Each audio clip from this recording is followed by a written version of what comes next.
Rajaku. Oleh pertolongan-Mu ya Tuhan, pertolongan dari tempat yang maha tinggi itu Tuhan, Engkau yang mengangkat tangan kami, yang Engkau mengangkat kehidupan kami Tuhan. Untuk itulah hidup kami serahkan kepadamu. Hidup kami ya Tuhan, ku persembahkan hidup ini kepadamu, karena Engkaulah Tuhan dan Raja kami. Tuhan, jadi sembahan dan kemuliaan dan hormat bagi nama-Mu Tuhan. Engkaulah yang patut kami sembah ya Tuhan. Ya kami berkata, maka kuatlah roh dan jiwaku, karena firman-Mu itu Tuhan Yesus yang selalu menyertai kehidupan kami sepanjang tahun ini ya Tuhan.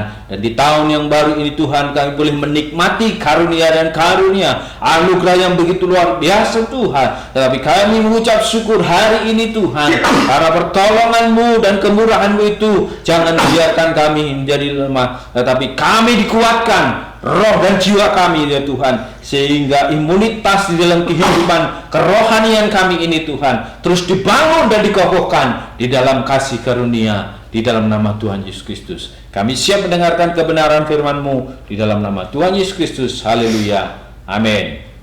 Shalom saudara-saudara yang dikasihi Tuhan. Kita bersyukur di minggu yang kedua di tahun 2022 ini, ialah kasih setia Tuhan juga berlaku terus dalam kehidupan kita. Kita mengucap syukur karena kasih Allah yang tiada batasnya itu ada melingkupi setiap kehidupan kita. Hari ini kami ucapkan bagi saudara-saudara yang menikmati atau mengikuti live streaming ini, kami juga berdoa biarlah kasih Allah, kasih karunia Allah bagi saudara-saudara yang belum mengenal dan mengerti tentang Yesus Kristus yang adalah Tuhan dan Juru Selamat, saudara bisa mendengarkannya dan boleh mengerti lewat kebenaran firman Tuhan ini. Kita langsung baca di dalam perikop kita bagian yang kedua di surat Timotius.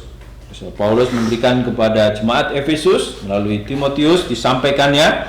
Kita mulai dari ayat 1 sampai yang ke-7, pasal yang kedua. 1 Timotius 2 ayat 1 sampai 7. Bacakan pertama, saudara yang kedua. Pertama-tama aku menasihatkan, naikkanlah permohonan, doa syafaat, dan ucapan syukur untuk semua orang, untuk raja-raja dan untuk semua pembesar, agar tidak dapat hidup tenang dan tentram dalam segala kesalehan dan kehormatan. Itulah yang baik dan yang berkenan kepada Allah, Juru Selamat kita, yang menghendaki supaya semua orang diselamatkan dan memperoleh pengetahuan akan kebenaran. Karena Allah itu Esa, dan Esa pula Dia yang menjadi pengantara antara Allah dan manusia, yaitu manusia Kristus Yesus, yang telah menyerahkan dirinya sebagai tebusan bagi semua manusia, yaitu kesaksian pada waktu yang ditentukan. Untuk kesaksian itulah aku telah ditetapkan sebagai pemberita dan rasul, yang kukatakan ini benar dan aku tidak berdusta, dan sebagai pengajar orang-orang bukan Yahudi dalam iman dan kebenaran. Puji nama Tuhan. Ialah kita boleh menikmati hari ini kebenaran firman Tuhan yang kita sudah baca hari ini. Timotius diberikan petua, diberikan nasihat. Pertama-tama aku menasihatkan. Oleh Rasul Paulus dinyatakan bahwa dia dalam jemaat yang ada di Efesus dinyatakan aku menasihatkan. Kalau kemarin Rasul Paulus sudah menjadi contoh teladan dalam kehidupannya, yaitu bagaimana dia bersyukur untuk menghadapi suatu yang tekanan-tekanan yang terjadi dalam kehidupannya dan juga kehidupan jemaat. Hari ini kita belajar bagian yang kedua, yaitu apa yang patut menjadi contoh dan teladan yang diberikan oleh Rasul Paulus dan juga untuk membentengi kehidupan kita saat ini. Kalau waktu itu mereka jemaat-jemaat ini juga mengalami hal-hal yang masih mirip dengan kita hari ini. Di tahun 2022 ini, pertanyaan kembali dia, ada sesuatu yang baru di dalam kehidupan kita, ataukah kita ya biasa-biasa saja, tidak mengalami perubahan seperti tahun 2021, atau saudara mendapatkan gairah yang baru, saudara mendapatkan satu pencerahan yang baru, mungkin usaha yang baru atau pekerjaan yang baru. Demikian juga bisa ada pertemanan yang baru, ada sesuatu yang terus berkembang dan berjalan dalam kehidupan kita. Mari kita nikmati itu atas kasih karunia yang daripada Tuhan. Dan hari ini saya juga menyaksikan informasi berita yang terjadi. Ternyata di tahun yang baru masuki awal-awal tahun, saudara, ya, ada kepala-kepala pemerintahan, ya, di sini ada dari Bekasi, kemudian ditangkap oleh KPK, saudara. Kalau kemarin dari Kolaka Timur di Sulawesi sana juga ada ditangkap. Di tahun yang baru ini sudah banyak pejabat-pejabat yang mengalami atau mendapatkan satu peristiwa yang terjadi dalam kehidupannya, terutama itu berkaitan dengan apa yang dilakukan, yaitu melalui pemerintahan. Dia adalah orang-orang yang punya kedudukan yang tinggi, orang-orang yang memegang kekuasaan, tetapi mereka harus berurusan dengan pihak yang berwenang. Di tahun yang baru ini juga, ya, memang sudah bukan rahasia atau hal yang baru lagi, tetapi sudah di tahun yang baru ini sudah banyak. Ada beberapa ya, karena lebih daripada 2 itu mengindikasikan bahwa ada, ya, yang perlu dicermati, perlu diberikan satu atensi. Kenapa ini semua terjadi? Dan itu di luar sana, ya, terjadi di dalam kehidupan nyata kita, ya. Seperti yang disampaikan kepada jemaat di Efesus, Rasul Paulus mengatakan bahwa aku menasihatkan kamu. Jadi semua juga harus mendapatkan nasihat, terutama kita sebagai orang-orang yang percaya, kita dinasihati oleh firman Allah. Dan apa kita lihat nasihat firman Allah yang terjadi dalam kehidupan kita saat ini. Perikop yang saya ambil dalam firman Tuhan hari ini, dalam perikop ini adalah acceptable in sight of God. Jadi diterima atau berkenan di hadapan Allah. Ya, apodekton anopion toteu. Jadi berkenan di hadapan Allah, diterima.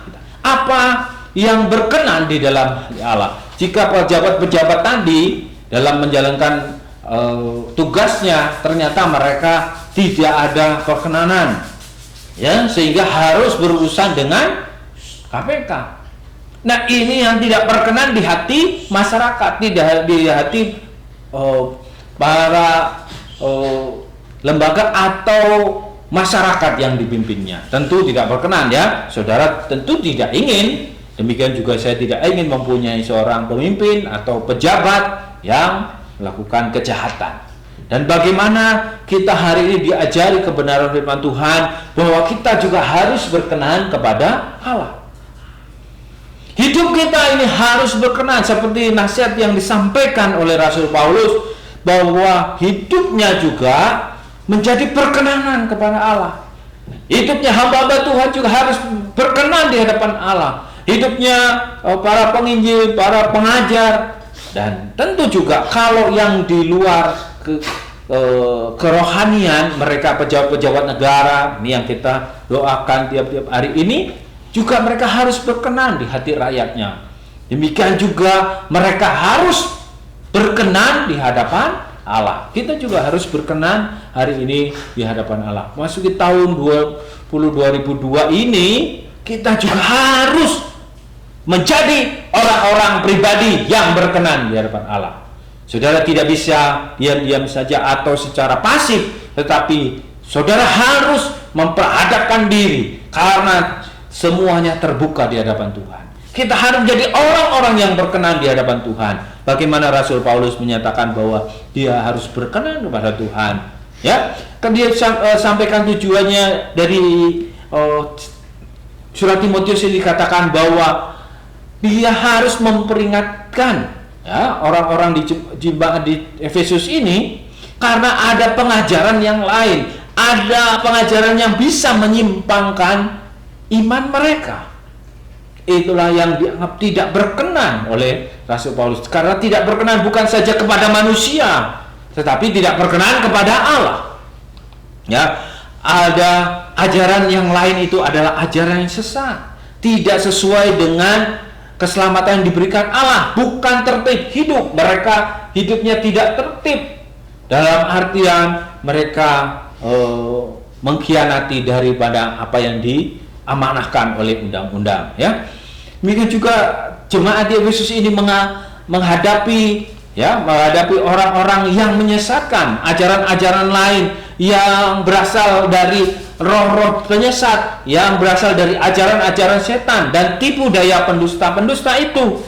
Ya, mereka mengajarkan satu kebenaran padahal mereka tidak tahu kebenaran itu sendiri, karena Roh Kudus juga tidak memberikan iluminasinya. Ya, pengajaran-pengajaran inilah membuat orang lain tersesat dan akibatnya adalah mengacaukan orang. Dan makanya Rasul Paulus mengatakan, ingatlah dan pesankanlah ini, karena hari-hari ini jadi satu kekacauan, apalagi yang melakukan kejahatan adalah pemimpin-pemimpin umat ini. Ya, kalau kemarin saya singgung ada yang sudah salah kaprah atau salah menanggapi dari ajaran-ajaran yang ada muncul, ya, mereka juga malah terbelit hutang, mereka mengalami urusan dengan pihak yang berwajib, ya, bahkan mereka mengalami satu goncangan-goncangan iman. Kalau di dalam kehidupan kita juga sebagai orang-orang Kristen, orang-orang yang percaya,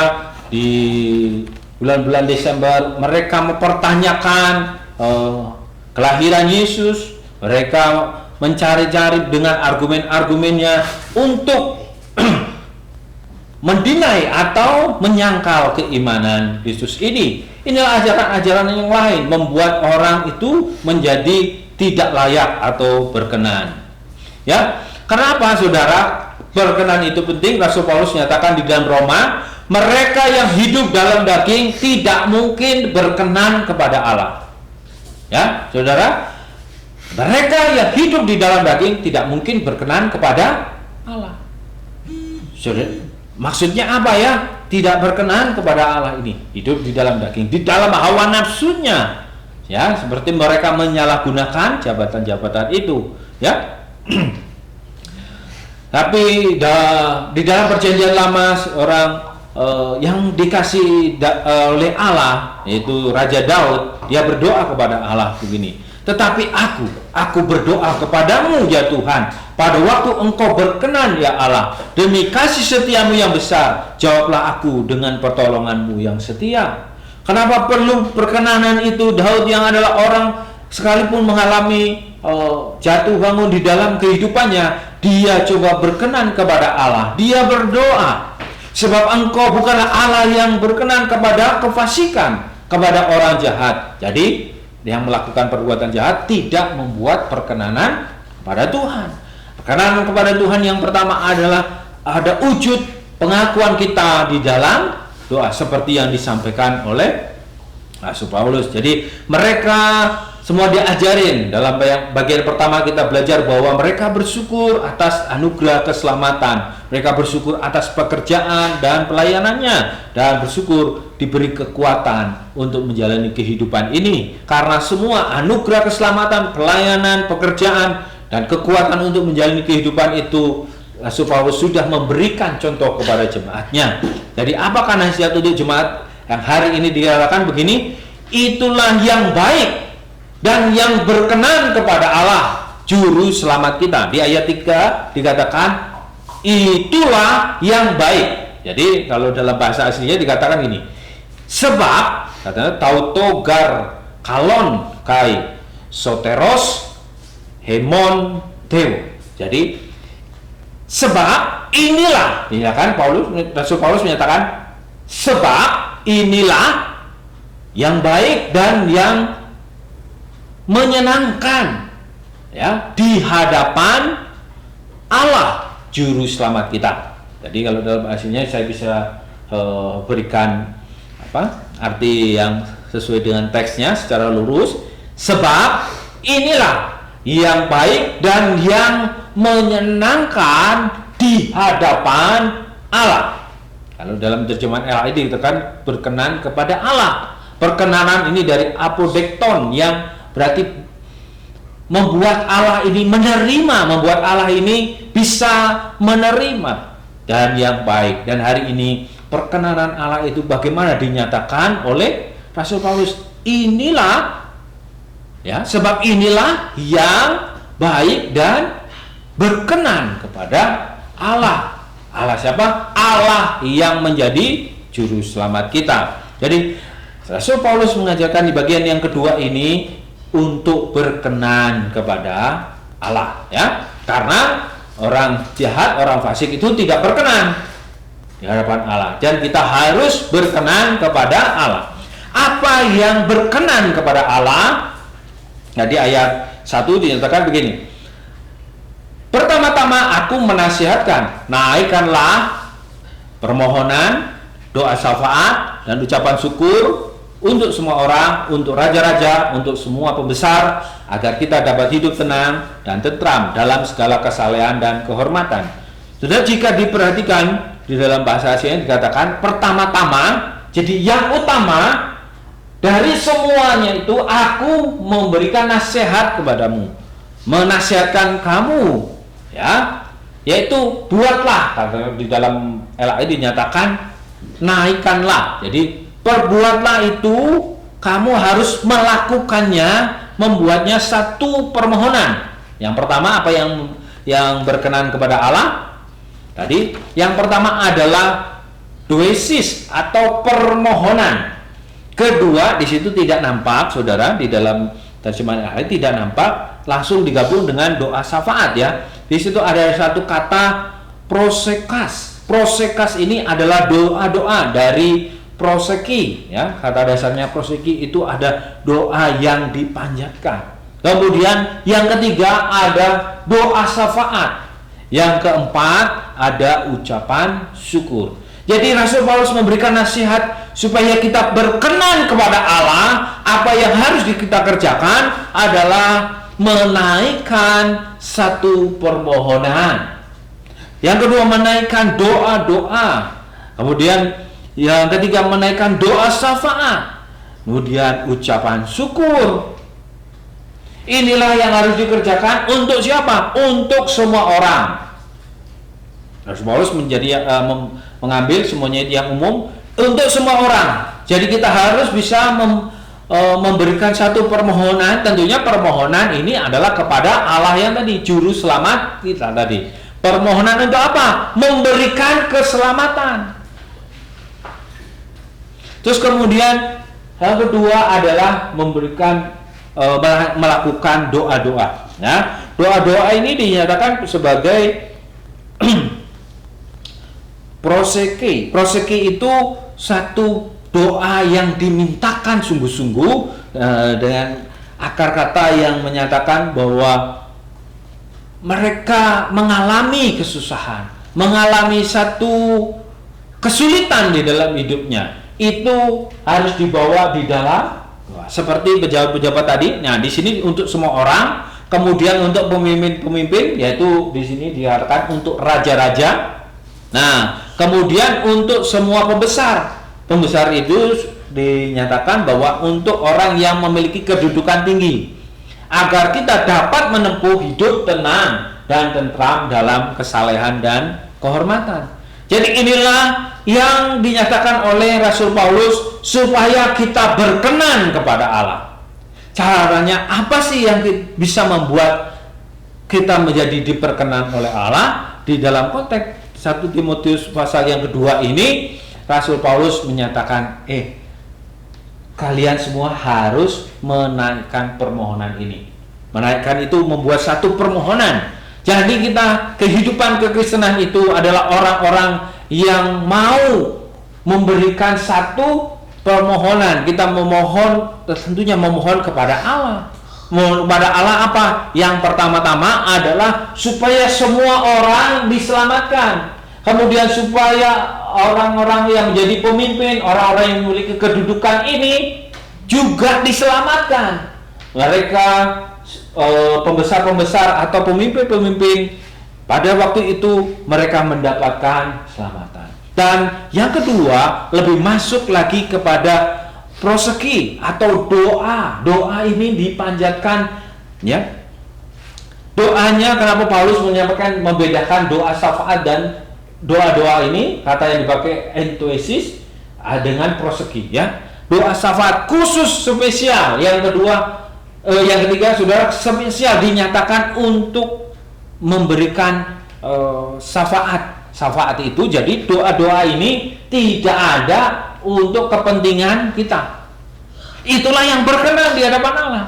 Bukan kita Tuhan, bukan saatnya lagi kita berdoa, Tuhan Engkau berkati aku, Tuhan Engkau mengasihi aku, Tuhan berilah aku ini dan itu. Bukannya tidak boleh, tetapi yang berkenan, yang lebih utama menurut Paulus, yang lebih utama itu, dari yang pertama-tama ini dikatakan yang utama itu, saudara harus berdoa untuk semua orang ini, untuk raja-raja dan untuk orang yang mempunyai kedudukan tinggi atau pembesar-pembesar, ya. Sekarang ini berdoalah memohonkan suatu permohonan yang tak putus-putusnya, dikatakan di situ terus berdoa, ya, terus berdoa, dan bahkan sampai kepada syafaat lebih spesifik daripada doa-doa yang umum. Doa syafaat lebih spesifik. Untuk kita juga berdoa untuk pemerintahan tadi. Dan banyak orang pejabat-pejabat yang masuk penyidikan KPK. Kita bukannya mengolok-olok, itu yang berkenan kepada Tuhan. Tetapi kita harus mendoakan. Waduh, enaknya mereka yang berbuat dosa, berbuat kesalahan, kita yang mendoakan. Ya, tentu itu di dalam paradigma pengertian sebagai orang-orang yang di dunia ini, yang tidak mengenal Allah, yang belum mendapatkan kasih karunia Allah. Tetapi kita yang sudah dikasih Allah, orang-orang yang sudah ditebus, diselamatkan oleh Allah, supaya kita bisa tetap berkenan. Rasul Paulus menyatakan inilah yang terutama, naikkanlah permohonan, naikkanlah doa-doa, naikkanlah doa syafaat. Itu yang membuat perkenanan. Rasul Paulus juga berdoa buat jemaat-jemaat yang ada dilayaninya.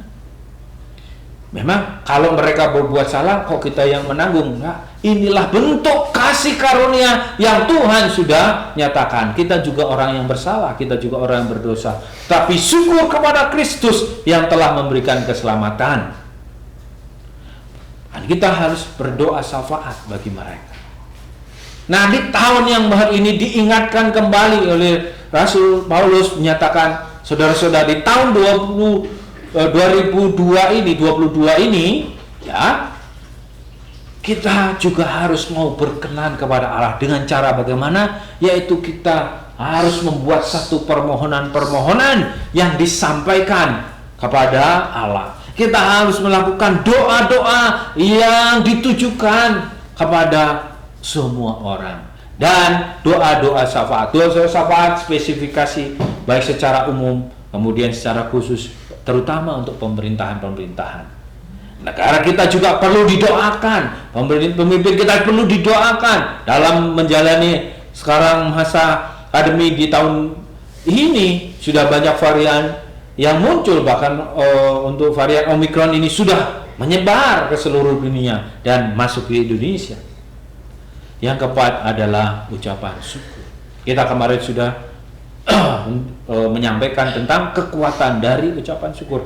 Inilah yang berkenan di tahun 2022 ini. Kita juga harus mencari perkenanan kepada Tuhan, bukan supaya kita ditinggikan oleh orang lain, tapi di dalam doa-doa kita, di dalam permohonan-permohonan doa syafaat kita, dan juga di dalam ucapan syukur.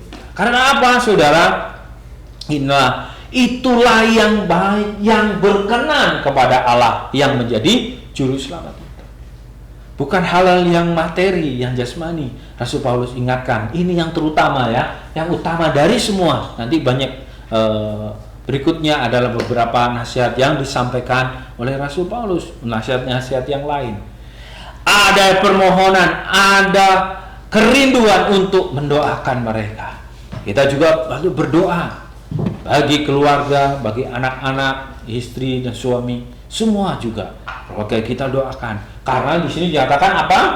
Untuk semua orang.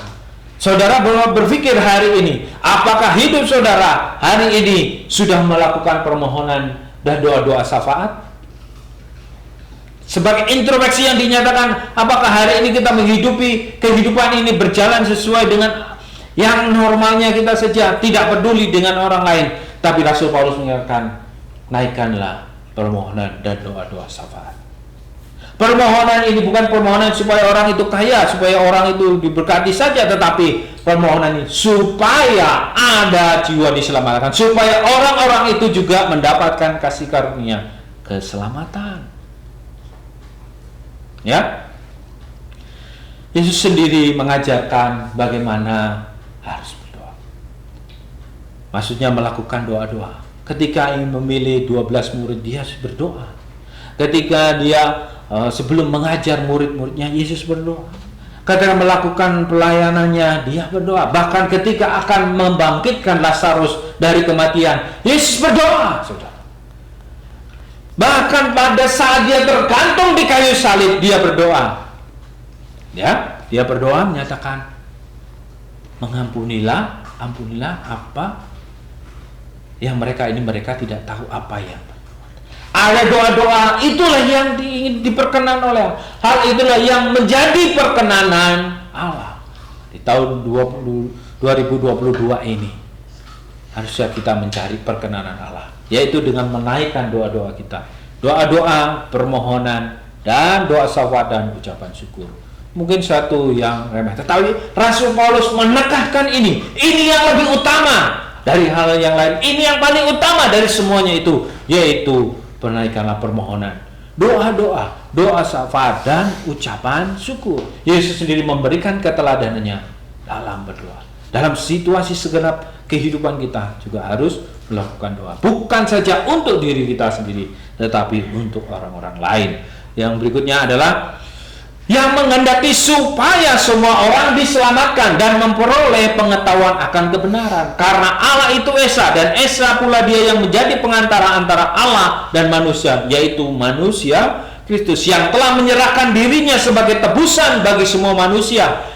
Itu kesaksian pada waktu yang ditentukannya. Inilah yang dikehendaki Allah. Inilah yang paling berkenan di hadapan Allah. Semua kita harus melakukan perkenanan itu, yaitu kita memiliki jiwa untuk mau memberikan doa-doa kita kepada semua orang. Karena Allah sendiri menghendaki apa? Supaya semua orang diselamatkan. Yang kedua, kemarin kita juga ini ya, kita bersyukur belum tentu mengubah keadaan, tetapi mampu mengubahkan kekuatan hati. Kondisi kita hari ini, kalau saudara hari ini belum punya pekerjaan, atau saudara mendapatkan PHK, atau saudara mengalami kesulitan, atau saudara hari ini sakit, saudara bersyukur kepada Tuhan. Tadi bagian keempat adalah bersyukur. Bersyukur itu belum tentu mengubah penyakit saudara, belum tentu juga mengubah keadaan saudara. Bersyukur itu belum tentu mengubah kondisi fisik saudara, perekonomian saudara, studi saudara, apapun yang saudara lakukan, tetapi mampu mengubahkan dan memberikan kekuatan di dalam hati untuk menghadapi. Ada doa-doa dan permohonan, dan ada ucapan syukur. Inilah yang berkenan di hadapan Allah. Inilah yang utama dikatakan Rasul Paulus. Dari semua itu yang patut dikerjakan. Karena apa? Kita berdoa untuk keselamatan orang lain. Kita berdoa untuk Injil Kristus bekerja bagi mereka. Kita bersyukur karena di dalam setiap situasi. Kita berdoa juga untuk raja-raja, pembesar-pembesar, dan orang-orang yang mempunyai kepentingan di dalam kehidupan kita ini, supaya mereka juga menerima keselamatan. Kalau belum menerima keselamatan, mereka juga akan dituntun dan diarahkan kepada Allah di dalam setiap kehidupannya. Dan itu membuat kita hidup di dalam kesejahteraan dan ketenangan. Inilah yang harus kita lakukan. Aku mengucap syukur kepada Allah yang kulayani dengan hati nurani seperti yang dilakukan nenek moyangku, dan selalu mengingat engkau dalam permohonanku baik siang maupun malam.